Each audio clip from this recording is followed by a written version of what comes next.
افغانستان سے امریکی اور اتحادی افواج کے انخلا کو 1 سال مکمل ہو چکا ہے۔ یہ انخلا تقریباً 20 سالوں تک برسر پیکار رہنے والے امریکہ اور افغان طالبان کے درمیان مذاکرات اور دوحہ معاہدے کے نتیجے میں ہوا۔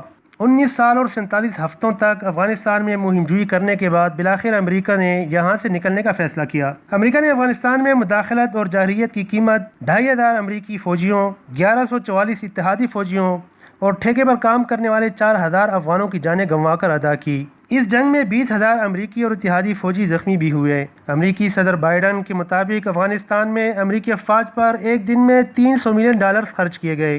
اس حساب سے 20 سالوں میں ان اخراجات کا تخمینہ $1 ٹریلین تک پہنچ جاتا ہے۔ 66,000 افغان فوجی اور 68,000 افغان شہری بھی اپنی جانوں سے ہاتھ دھو بیٹھے۔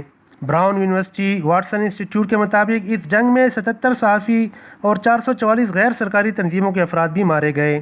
امریکی انخلا کے بعد اس خطے کی سیاسی صورتحال پر اظہار خیال کرتے ہوئے خیبر پختونخوا حکومت کے ترجمان بیرسٹر محمد علی سیف کا کہنا ہے، دنیا میں جیو اسٹریٹجک ڈائنامکس یہ چینج ہوتی رہتی ہیں، یہ کبھی کانسٹنٹ نہیں رہتی۔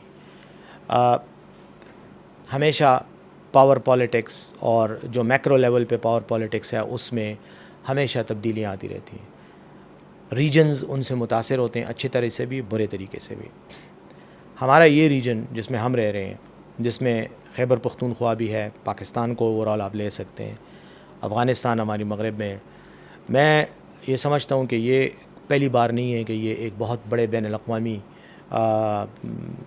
جو تبدیلیاں آ رہی ہیں ان کا یہ ایک حصہ بنا ہے۔ ہمیشہ سے یہ بین الاقوامی تبدیلیوں کا حصہ رہا ہے۔ اگر تو ہم نے اپنے آپ کو سنبھالا اور ہم نے اپنے اقدامات ٹھیک اٹھائے اور اپنی پالیسیاں حالات کے مطابق رکھیں تو شاید ہم اچھا وقت دیکھ سکیں گے۔ لیکن اگر ہم نے ہر تبدیلی کو اپنے لیے خطرے کا باعث سمجھ کے اس کے ساتھ مقابلہ کرنا اور لڑنا ہے تو پھر شاید ہم مسائل کا شکار رہیں گے۔ تبدیلیاں دنیا میں ایک حقیقت ہیں اور آتی رہتی ہیں، تہذیب میں بھی، تمدنوں میں بھی، سیاسیات میں بھی، معاشیات میں بھی، یہ تو آئیں گی۔ آپ کی کامیابی یہ ہے کہ آپ کے اندر ان تبدیلیوں کا مقابلہ کرنے کی سکت ہو۔ مقابلہ سے مراد میری ہے کہ ان تبدیلیوں، ان چیلنجز کو آپ اپنے لیے اپرچونٹیز میں بدل سکیں۔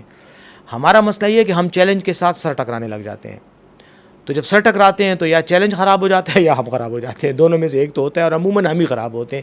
جب چیلنج گزر جاتا ہے ہم دیکھتے ہیں تو ہم ہی زمین پہ پڑے ہوتے ہیں۔ روزنامہ جہاد اور روزنامہ اتحاد کے ایڈیٹر اور سینئر صحافی طاہر فاروق کا کہنا ہے کہ خطے میں ابھرتی ہوئی معاشی طاقت چین کو روکنے کے لیے امریکی کوششیں جاری رہیں گی۔ امریکہ کا ایک ہی ایجنڈا ہے، وہ ہے عدم استحکام پیدا کرنا، مختلف ممالک کے وسائل کو لوٹنا اور اپنے ملک کی جو آرمز انڈسٹریل کمپلیکس ہے اسے چلانا۔ اور یہاں پہ یہ خطہ اس لیے بہت امپورٹنٹ ہے کہ یہاں پہ چین ایک بڑی تیز رفتاری سے ایک ترقی کر رہا ہے اور ابھرتی ہوئی معاشی طاقت ہے۔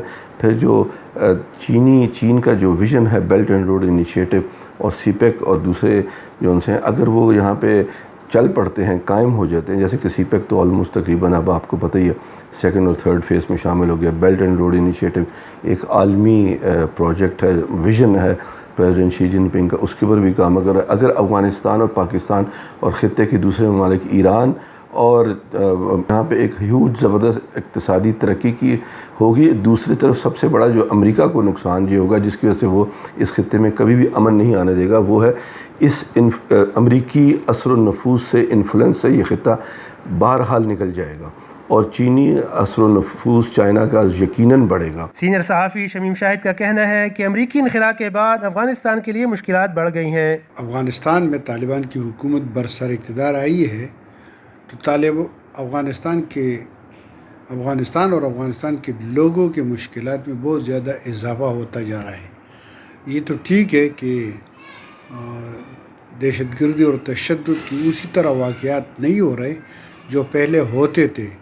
دراصل وہ بھی طالبان ہی کیا کرتے تھے اور طالبان ہی ان کی ذمہ داری قبول کرتے تھی، اسی وجہ سے ان واقعات میں تو کمی آئی ہے، مگر اب بھی افغانستان کی طول و عرض میں دہشت گردی اور تشدد کے واقعات ہوتے رہتے ہیں۔